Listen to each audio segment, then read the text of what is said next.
Здравствуйте, друзья! С вами юрист Валерий Табаков. Сегодня поговорим о том, как следует относиться к позиции Трампа в отношении Украины. Я, как гражданин Украины, чьим родным языком является русский, не могу оставаться равнодушным к конфликту, который транслируется из Белого дома, конфликту между Дональдом Трампом, Джей Ди Венсом и исполняющим обязанности президента Украины Владимиром Зеленским. События 28 февраля 2025 года, когда встреча Зеленского с Трампом закончилась ссорой и срывом переговоров, стали не только для меня, наверное, для многих личным потрясением. Инцидент был вызван разногласиями о добыче полезных ископаемых и американской поддержкой Украины в войне с Россией. Хотя лично я возражаю против того, чтобы украинские полезные ископаемые разрабатывались американцами. Тем не менее, вот та ссора, она обнажила глубокий разрыв между лидерами и одновременно вызвала бурную реакцию, в частности, украинской диаспоры в США. Что я думаю о позиции украинской диаспоры, как анализирую эту позицию и что эта позиция означает для меня и для Украины. Украинская диаспора в США – это более 1 миллиона человек. История этой диаспоры уходит корнями в конец XIX века, когда первые волны эмигрантов бежали от экономических трудностей и политических преследований в Австро-Венгрии и Российской империи. После Второй мировой войны к этим беженцам присоединились тысячи беженцев, спасавшихся от советской оккупации. А после 1991 года новое поколение, ищущее возможности за океаном. По данным переписи США 2020 года, около 1,1 миллиона американцев идентифицируют себя как украинцы по происхождению. Из них значительная часть сосредоточена в штатах Нью-Йорк, Пенсильвания и Иллинойс. С начала войны в 2014 году, особенно после 2022 года, диаспора стала для Украины не просто моральной поддержкой, но и реальной силой. Украинский Конгрессовый комитет Америки сообщает, что в 2022-2024 годах диаспора собрала свыше 70 миллионов долларов на гуманитарную помощь и медицинское оборудование. Они также сыграли ключевую роль в лоббировании военных поставок. Например, в 2022 году их давление на Конгресс ускорило выделение пакета помощи на 13,6 миллиарда долларов, включая системы Хаймерс. Для меня, как гражданина Украины, их усилия – это не просто статистика, а доказательство того, что мы не одни в нашей борьбе. Давайте детальнее проанализируем ссору в Белом доме. Узнав, что Трамп и вице-президент Джей Ди Венс обвинили Зеленского в неблагодарности и выгнали его из Белого дома, не только я, а многие из нас почувствовали гнев и тревогу. Зеленский для меня не идеальный лидер, но человек, который с 2019 года сумел превратиться из новичка в политике в символ украинского сопротивления. Его рейтинг, по данным Киевского международного института социологии, вырос с 37% в 2021 году до 85% в 2023 году благодаря умению объединять нации и удерживать коалицию союзников. Унижение Зеленского в Белом доме я воспринимаю как удар не только лично по Зеленскому, но и по всем гражданам Украины, и по всем тем, кто поддерживает и поддерживал украинцев, по всем тем, кто живет этой войной каждый день. Реакция американской диаспоры была молниеносной. Пошли протесты в Нью-Йорке, где проживает около 150 тысяч украинцев, в Чикаго и даже в Кракове, где американские украинцы присоединились к местным акциям. В социальной сети X видел посты с хэштегами Stand with Ukraine и Trump Betrayal, а также фото с плакатами «Украина не карта в игре» и «Трамп предатель». Анализируя это, я вижу не просто эмоции, а рациональный протест против угрозы. США с 2022 года выделили Украине более 75 миллиардов долларов помощи, по данным Pew Institute, включая 44 миллиарда на военные нужды. Если Трамп, чья политика изоляционизма известна еще с первого срока, сократит эту поддержку, последствия будут катастрофическими. По оценкам Центра стратегических и международных исследований, без американской помощи Украине угрожает потеря до 30% своих текущих позиций на фронте.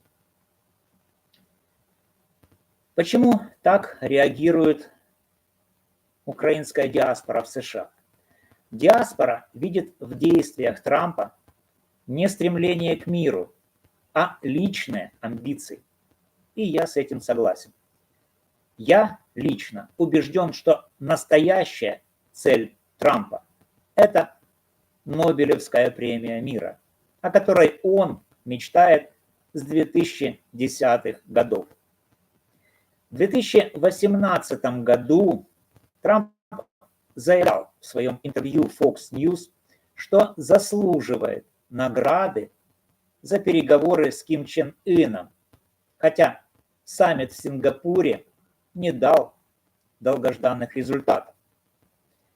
В 2024 году во время предвыборной кампании Трамп неоднократно упоминал, что закончит войну в Европе за 24 часа, что эксперты вроде Фионы Хилл из Brookings Institution интерпретировали как намек на принуждение Украины к капитуляции ради громкого успеха в кавычках.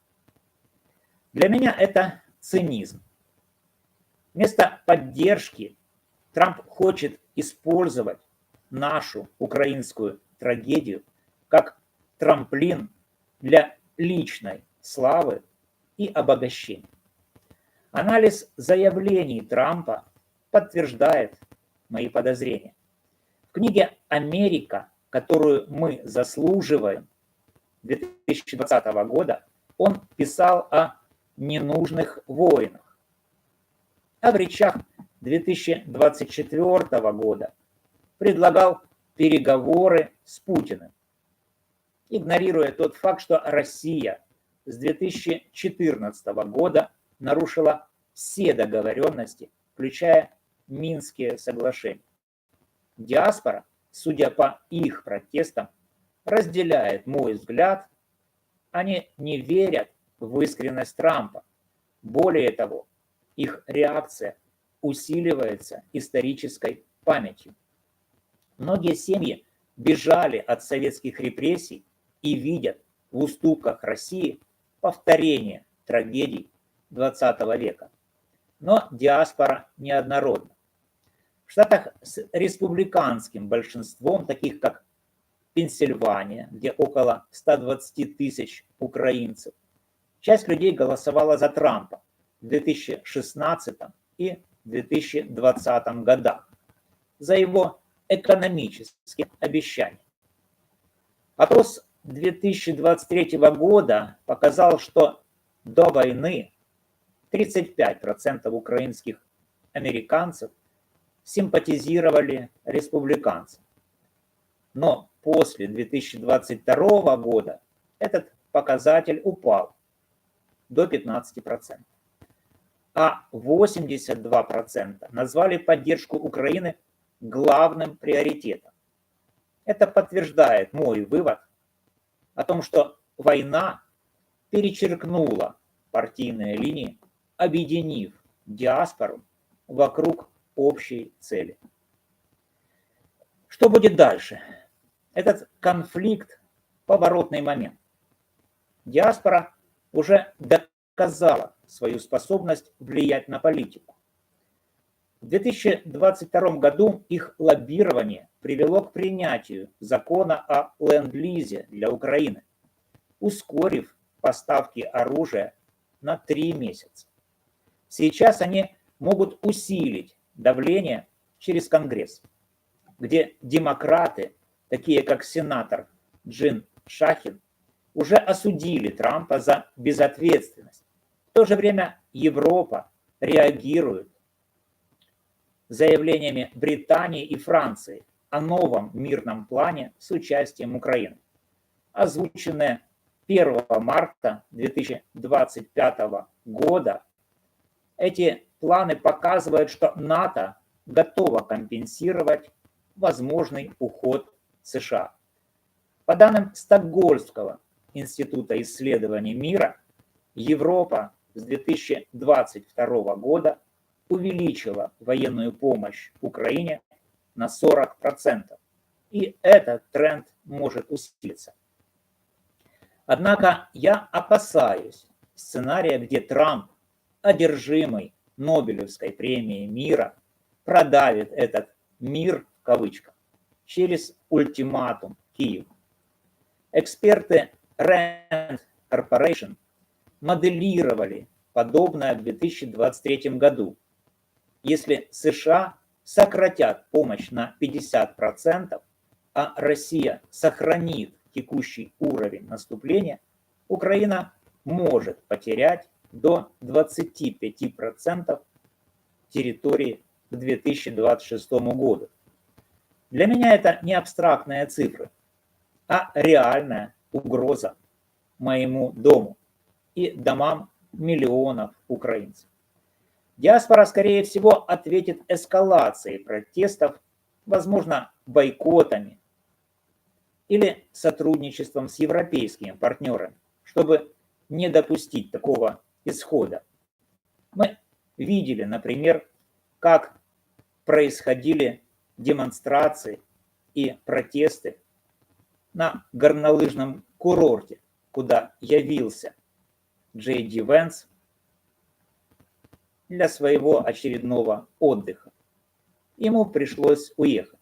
Он увидел то, как американцы не желают видеть Джей Ди Венса на своей территории. Как гражданин Украины, для которого родной язык русский, я вижу в позиции диаспор отражение своих чувств, трезвый анализ ситуации. Конфликт между Трампом и Зеленским – это не просто ссора, а вопрос выживания Украины.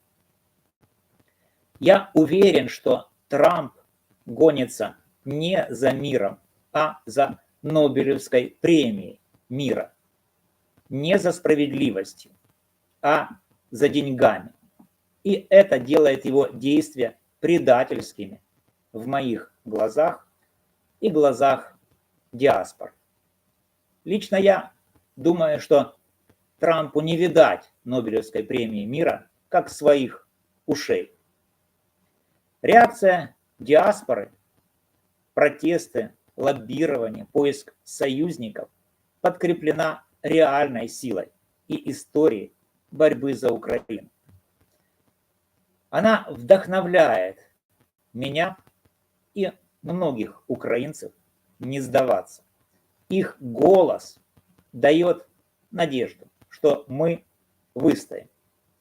Для меня диаспора не просто соотечественники, а побратимы, чья решимость подтверждает: мы будем сражаться до победы, и мы победим. Спасибо за внимание. До новых встреч.